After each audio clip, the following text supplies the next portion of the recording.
Hi everyone, welcome to this tutorial on how to use the KLING AI. In this video, we'll guide you through the basic of creating AI-generated videos and images.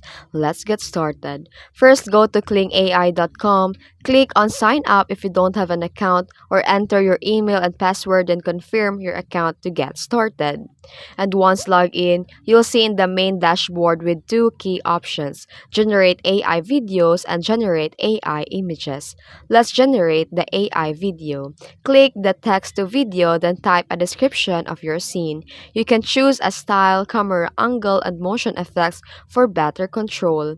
Now, the KLING AI will generate the video for you in a few seconds. And want to bring your image to life? Upload a starting image and optionally an ending image. Add a motion prompt, then click generate.